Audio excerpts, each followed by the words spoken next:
UEFA Euro 2024 finals stage reopens East-West football divide in Germany.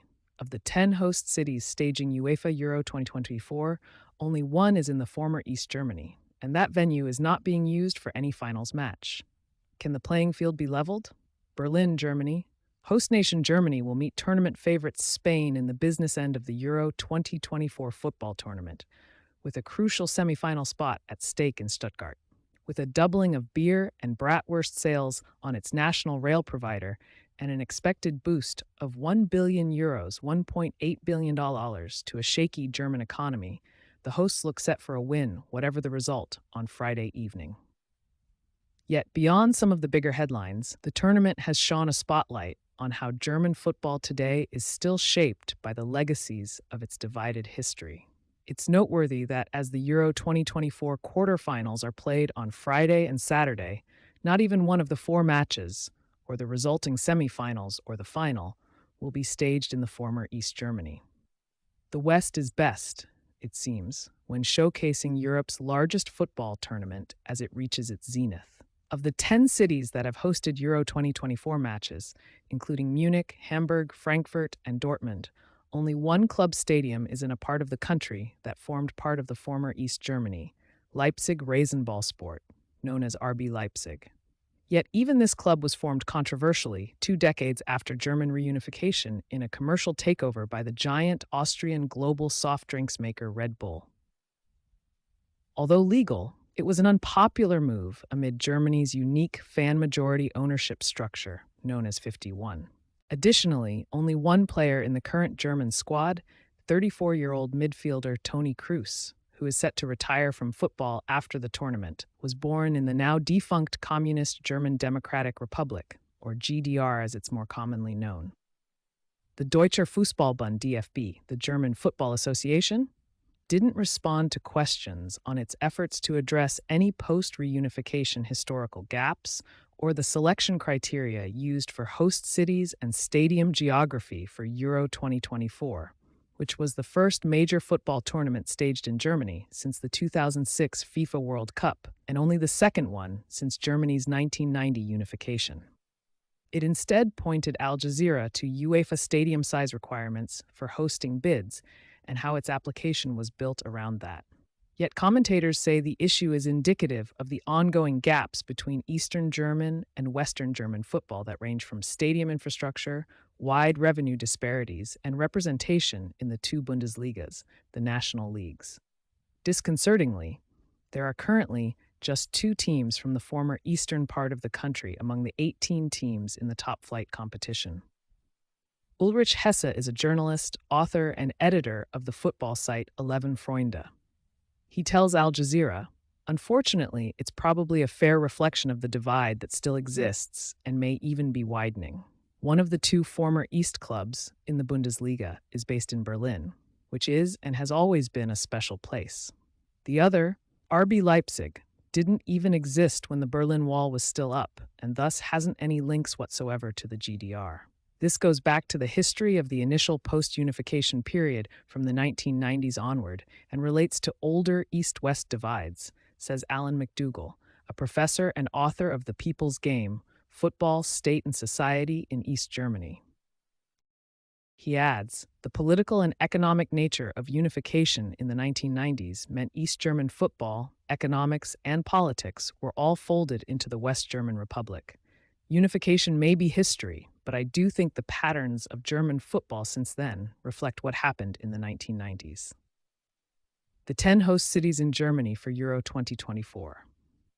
8 of the venues are in the former West Germany, and the Olympic Stadium in Berlin is situated in what was called West Berlin, which was controlled by the Western Allies until October 3, 1990. Only Leipzig was part of the former East Germany.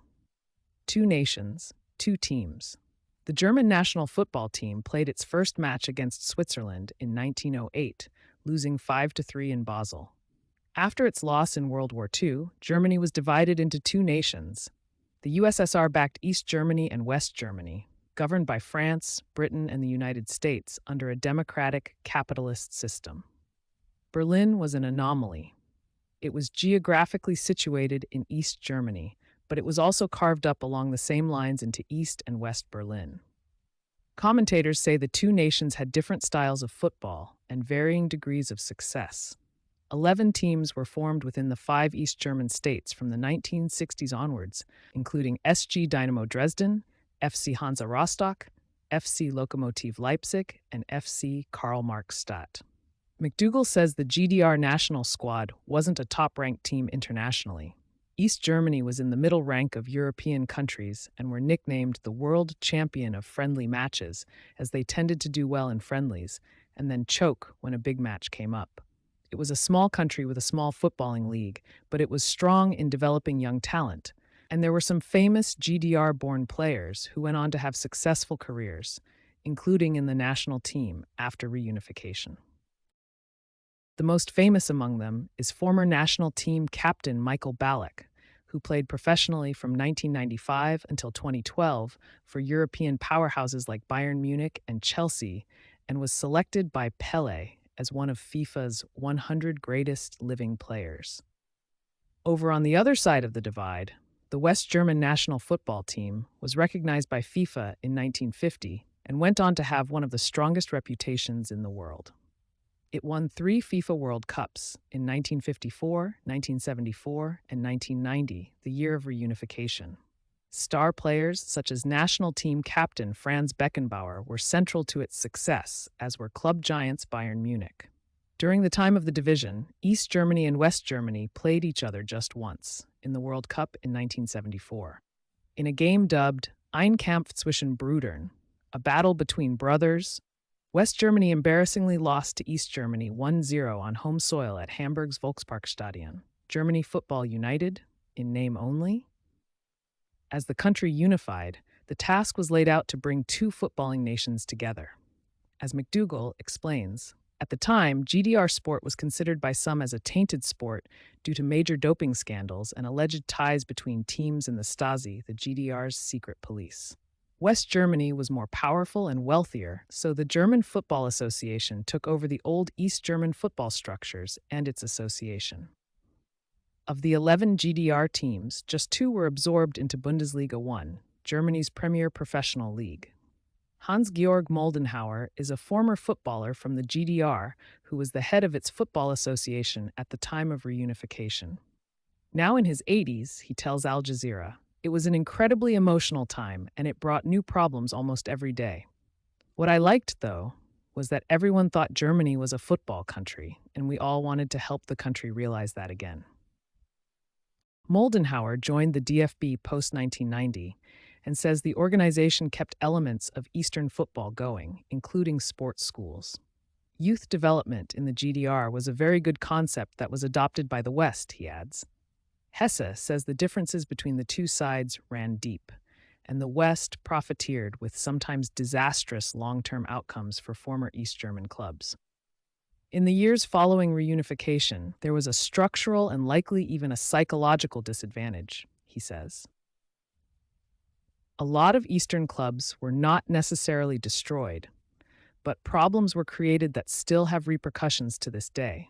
They were thrown into a system they didn't know anything about. And there were a lot of businessmen from the West who came to run the clubs into the ground intentionally or not intentionally, and they lost all their best players. This may explain why the clubs basically vanished from the map for a long time, but it doesn't quite explain why they haven't returned. Moldenhauer contends, in hindsight, that things could have been done differently, but describes reunification as ancient history that has little impact on the domestic or national footballing front, including when it came to the selection of the 10 host cities for Euro 2024. He instead regards some of the ongoing gaps between clubs as a regional issue. It's a very general problem linked to management and the regional economy. Clubs that are well managed, like Bayern Munich, hold on, but then there are clubs such as Hamburger Sportverein, which has gone downhill for a variety of reasons, he says. Regional revenues. The rich get richer. The difference in economic revenues between clubs across Germany is high. In 2021, Bayern Munich recorded the highest commercial revenues for any football club in the world, with sponsorship partners including telecommunications giant Deutsche Telekom. Its market value stands at about 800 million euros, $865 million, more than double that of Leipzig RB. The club is also based in the state of Bavaria, one of the most affluent regions in Germany. A similarly wealthy region in Western Germany is North Rhine-Westphalia, which hit the jackpot when it came to carving up the regional economic benefits of the Euro 2024 pie. As Hesse points out, the state is where many, 40% to be precise, of the Euro 2024 venues are located: Dortmund, Gelsenkirchen, Dusseldorf, and Cologne. With official figures showing economic output of about 705 billion euros, $762 billion, Germany's largest state by population generates more than a fifth of Germany's gross domestic product, GDP. Football, though, is just one strand within a wider picture of post-reunification East-West disparities that continue to shape all aspects of life, politically, socially, and around identity. Although the gap has been declining since reunification, in terms of GDP per capita, the five eastern states still trail the western states by 18%.